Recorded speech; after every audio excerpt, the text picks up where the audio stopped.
Hello and welcome. Now for the whole of 2020, I am attempting a no buy / low buy. Now this is my update for April. We're going to talk about how much I made, how much I spent, and what were the categories I did my spending in, how much I was able to save during the month. I'm also going to share with you all the new things I have brought into my life, whether I purchased it myself, it was a gift or hand-me-down. However, I think this month it's all things that I purchased myself, and I'm also going to share with you the products I have used up during the month and what will be the sort of more sustainable options I will be replacing them with, if that makes sense. So before I get into the update though, I did just want to say thank you, because I was very much blown away by the amount of support I received on my last update asking whether or not I should continue to do these videos.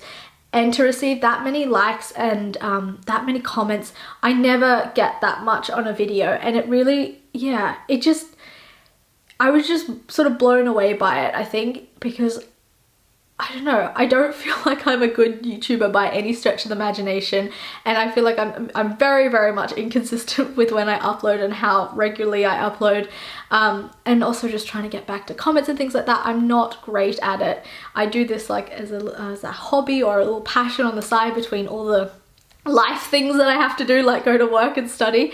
So yeah, just to receive that much support, it really means a lot, and I'm just so glad that I guess these videos can be helpful or interesting or entertaining, or yeah, whatever they are to you. I'm just so happy that I can create that, and that can be a consequence of this thing that I do where I sit here and film.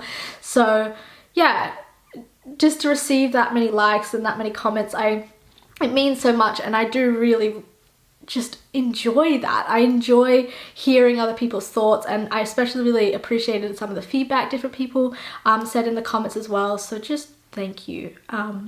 Yeah, thank you. So let's get into this month's update. So we'll talk about the products I have used up first. The first is this one, which is a personal lubricant. Basically expires sometime this year. It doesn't say what month, so I don't know. Pretty much I used it in the month of April, and it started to sting in an area where you just don't want things stinging, so I decided that it's definitely finished. So I emptied the product, and now I will be recycling the packaging because I'm not sure I can reuse this for anything. The next is this one. So this was my conditioner.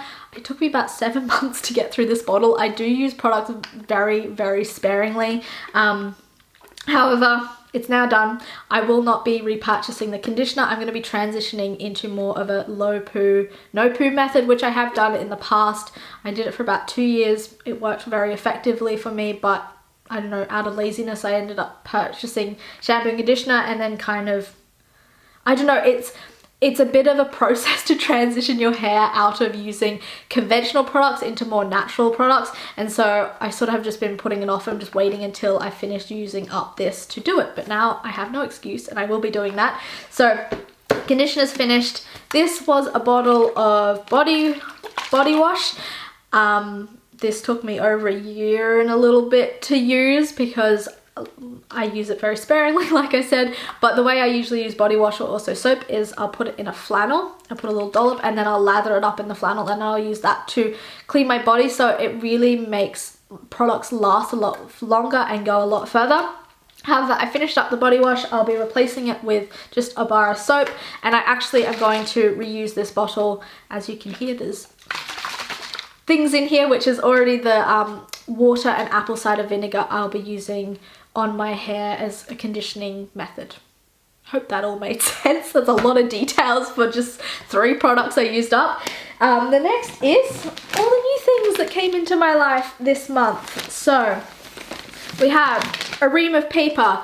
It's recycled paper, so I hope that, you know, it's at least a little bit more sustainable. So why I have this is pretty much that I started my online studies. I found a way to convert all of my sort of course material I need to read into a PDF and then into an ebook, and it's actually on my Kindle. So I'm very, very happy about that because I definitely don't like staring at screens for a long time. But with my assessment tasks and to stay organized and sort of on track of things, I really wanted to print it off. I'm very much a stay organized if it's in hard copy, so I don't have my calendar is all in my bullet journal. Like I don't put anything on my phone. My brain doesn't work in terms of staying organized unless I can physically see it and sort of tick it off. So this is why I have the paper to print off sort of assessment tasks and main sort of important information along those lines. But in terms of all the course content, that will just be on my Kindle. Yeah, so I bought a ream of paper, long story short, and we already have a printer and ink at this house. However, I might have to repurchase ink in the coming months. Unfortunately, like that is just going to be an area where I'm not going to be sustainable with my studies because, yeah, I have dyslexia. I already have quite a few barriers, I guess, to me being successful with my studies, and I just want to try and make it as functional as possible for myself. So the next is these two products. I bought the soap to replace the body wash, but I also have been washing my hands a lot more than usual at this time, so I was slowly going through my soap. So I got this one. It's Dr. Bronner's. I love it because I can use it on my hair, I use it on my body, I use it on my face. It's super multi-purposeful and I really like it. And the next thing I got was, because I was at the same store and I will need to replace my toothbrush maybe in a month's time, I just picked this up so then I'm not making multiple trips. And then the next thing that I got, which I guess has kind of broken my no buy. However, hear out my justification. I got 2 pairs of swimmers. Now I already own these exact same pair of swimmers, just in different colors.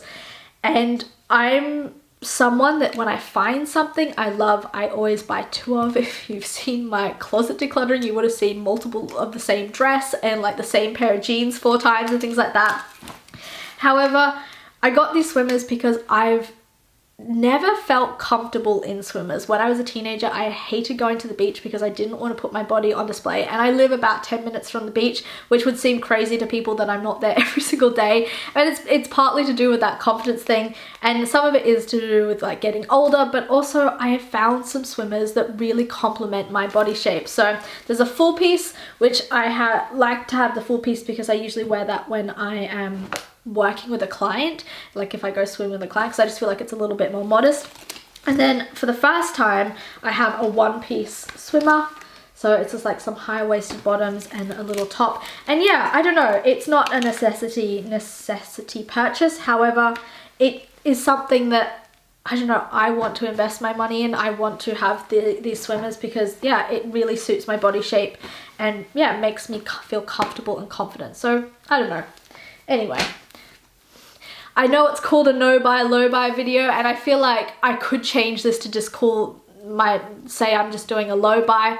However, I also feel like with those titles, they are self-defined. Like that is the point of the challenge. So I could change it, but I also feel like hopefully in the coming months that there might be months where I don't purchase anything at all that isn't 100% essential, although that hasn't been the case. But anyway, everything that I have purchased, there has been very conscious thought and umming and ahhing that goes into all the purchases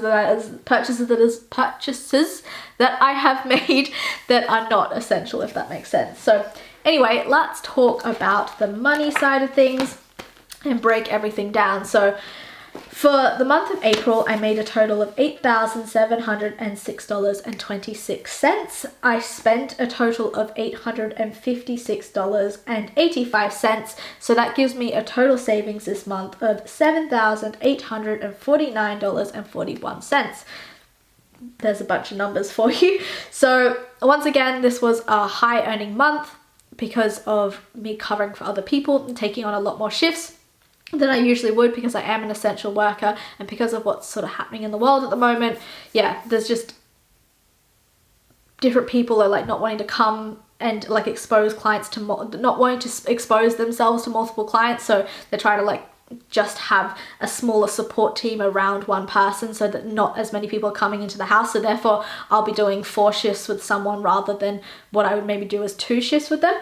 So I've just been making, yeah, a lot more money because of that. And then this month was really quite good in terms of my spending. So this is the first month I didn't have like my car needing something fixed or my my laptop breaking and things like that. So that was very helpful to slowly start to see maybe what is more of a realistic amount that I'd be spending each month, and then I can maybe start to work with that a bit more clearer now that I don't have those sort of unforeseen expenses come up. However, like I said before, I'm not really doing this challenge from a savings point of view, because obviously I am just saving automatically a lot, and that's mostly to do with the fact that I'm in a very lucky circumstance and I'm not having to pay rent where I'm living because I'm living at a family member's house. So my overall outgoings is already going to be a lot less than someone else. But I mean, also it is to do with the fact that I also am just not someone that extravagantly spends money on lots of random things that, you know, I don't feel like are essential. So anyway, let's break down what the categories were and how much I spent there. So first one is gas. I spent $260 on gas. So that is, I don't know, definitely less, like $100 less than last month, but still a little bit higher than other months. But that's probably to do with the fact that I'm going to work so much, so I'm having to drive to and from work. The next was groceries. I spent $186.81 on that. That is definitely a lot lower than what it was last month, because last month I kind of went a bit overboard with treating myself with lots of fancy food, but also getting a few extra supplies just because of the mayhem that kind of was going on in the stores, and sort of, yeah, I don't know, I participated in that a little bit. But because of that, over the next few months, I'm now going to be eating through what is already in the house, so that will bring down my bill. So that has brought down the bill a lot. Nearly half the bill this month from what it was last month in terms of groceries. The next was eating out. I spent $81 on eating out, which I think is pretty accurate to kind of the amount that I would spend. I think about $100 I'll be spending each month for eating out with friends, just like having those kind of nice meals together. Although obviously this month it was all takeaway meals, but still. The next was the things that I showed you. So these items came to a total of $140.03. So the swimmers were obviously the most expensive. These ones I think were $50. These ones was like $72 for the two piece. And then yeah, the other items added up to the rest. The next was my cat. I spent $32 on her, so that was probably just cat food for the month because I already had enough litter. I had 2 bills this month. One is that I have now taken on the responsibility for paying for the whole internet for the house. So that was, I don't know how much that was, but basically I spent a total of $85 on bills, and that included my phone and also the internet bill now. And then I had a miscellaneous category, so it was one of my good friend's birthdays, and I actually bought her the exact same pair of swimmers that I have for $72. Yeah, she really liked them, and they also look really good on her. I think these swimmers just actually complement so many body types. That high-waisted thing, the high-waisted bottoms is really, it's really where it's at. So yeah, that is the total of everything that I spent, all the financial side of things for this month. So yeah, I hope that you enjoyed this video. Thank you so much for watching, and I really hope that you are doing well as you can be in this time. And yeah, I'll see you next time. Thank you. Bye.